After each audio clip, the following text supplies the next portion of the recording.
Let's talk about error detection and having distance in channel codes. Here is a block diagram of a typical communication system. So we have our incoming information bits, which we make into a block and call that a message word. And we apply channel coding to that message word, and the output comes code word. So code words are the bits we transmit and usually have some redundancies. We transmit them over a channel, which we're modeling as a binary symmetric channel. And the output of the channel is the received vector of bits. Some of the bits may be flipped. And after channel decoding, we have m hat, which is our estimate of m, which was transmitted. Hopefully, we estimate it correctly and m hat will be equal to m.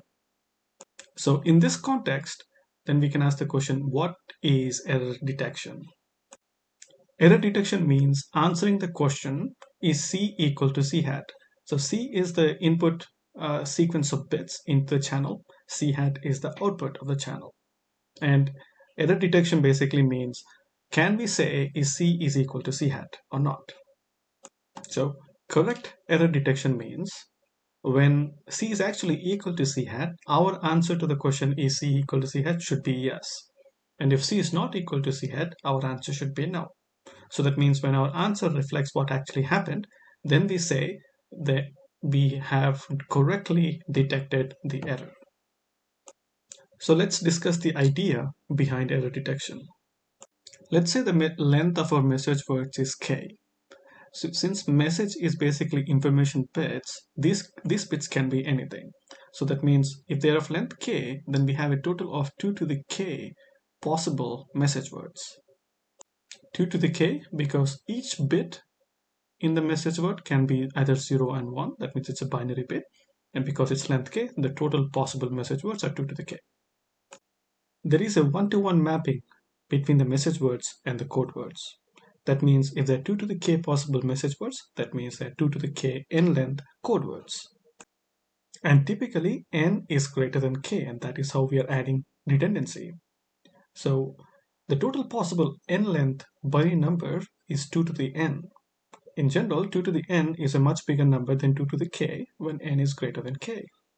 So at this point, let us define the notion of valid code words, or a collection of these valid code words, which we'll call code. Okay, so the definition is the set of 2 to the k code words resulting from applying channel coding to message words. So when you take a message word, you apply channel coding, you get C. This is a valid code word. Right? So note that of the total possible 2 to the n n-length binary numbers, there are only 2 to the k valid code words. Not all of these 2 to the n are valid, only 2 to the k are valid. And this can in general be a very small fraction. Let's look at an example. If k is equal to 4 and n is equal to 8, then the number of valid code words will be 16, but the total possible 8-bit numbers the receiver can see is 256. So of the 256 possible outcomes at the receiver, so note that the C hats are not, some of the code bits can be flipped. So not anything that comes out of the binary symmetric channel can either be a valid code word or not. It could be anything. So at the output of the receiver, you could possibly see 256 code words. Of those 256 code words, only 16 are valid. So that means that only 0.0625 fraction of the total n length vectors which are valid code words. The bigger the difference between k and n, the smaller this fraction will be. So let's look at the error detection process. We said that error detection means answering the question, is C equal to C hat? So to come up with the process, basically the receiver, we need to know how does the receiver answer this question. Okay, here's the simplest way a receiver can do, and this particular procedure applies to any coding scheme. Okay, so first is the receiver maintains a table of valid code words. So this can be done before any communication starts. It just has a table. Both the receiver and the transmitter agree that this is a table of valid code words which the transmitter will transmit. Now, when the receiver receives a C hat, it will check if C hat is in the above table. right? Because now the receiver knows the transmitter will only transmit one of these valid code words.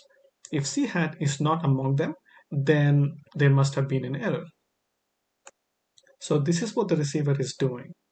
It's asking the question, is C hat a valid code word? The way it will answer that question is by checking into that table. If the answer is no, then the receiver knows immediately that there is at least one bit error. If the answer is yes, it will say there is no error. So if this is what the receiver is doing, then the next question to ask is, when will the receiver make a mistake? So let's look at all cases. Case 1 is the transmitter transmits as C. There is no error in the channel, and the receiver receives C hat is equal to C. In this case, C hat will be a valid code word because C is a valid code word. And in this case, because C hat is a valid code word, the receiver says no error. In this case, and it will be correct in saying no error. Case 2 is transmitter transmits a C. There is an error, in which case C hat will not be equal to C. And let's say the C hat, in this case, C hat is not a valid code word. So because C hat is not a valid code word, receiver says, hey, there is an error, and receiver will be correct. Case 3 is when there is an error. In this case, C hat will not be equal to C. But let's say in this case, C hat happened to be a valid code word.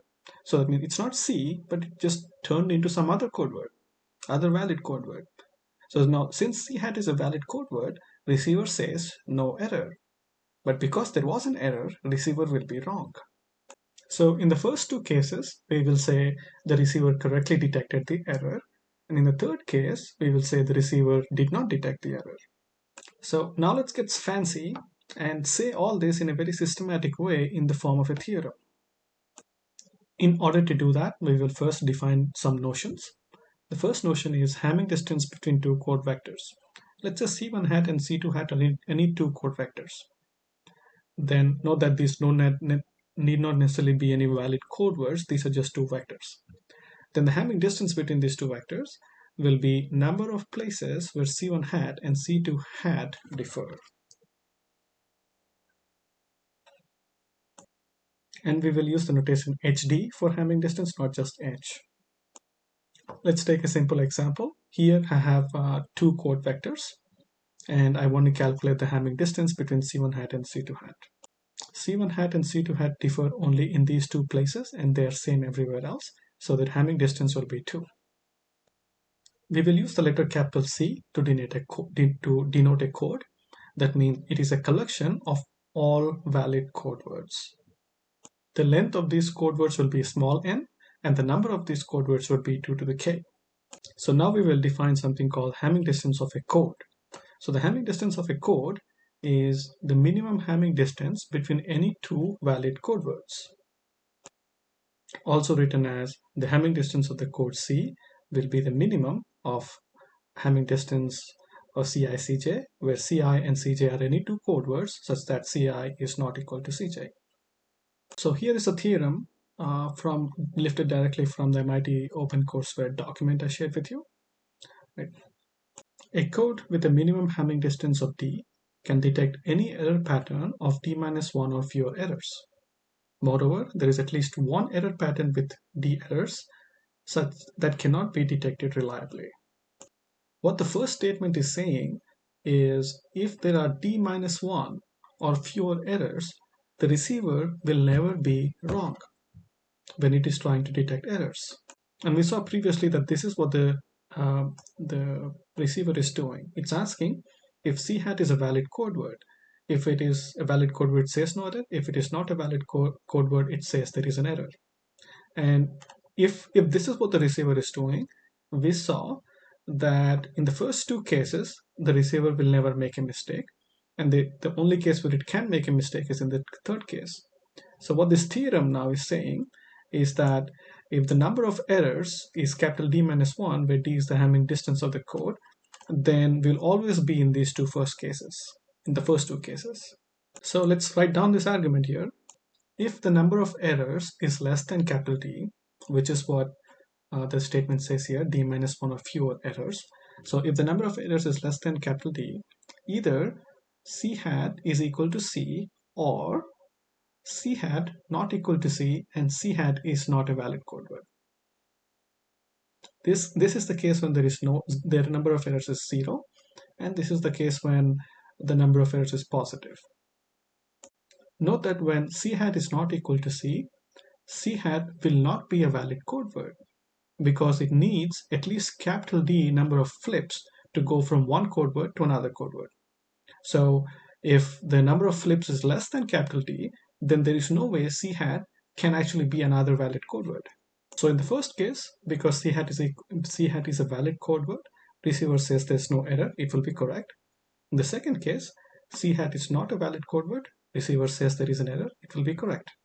Since these are the only two cases, if the number of errors is less than D, then the receiver will always correctly detect the error. Now let's look at the second statement. It says there is at least one error pattern with D errors that cannot be detected reliably. By definition, D is equal to the minimum Hamming distance between any two code words. This means there exists at least one pair of code words C1 and C2 such that the Hamming distance between C1 and C2 is equal to capital D. This means if there are capital D errors, it could happen that the input to the channel is C1, but the output C hat is C2, which is also a valid code word. And in this case, the receiver says no error and it will be incorrect.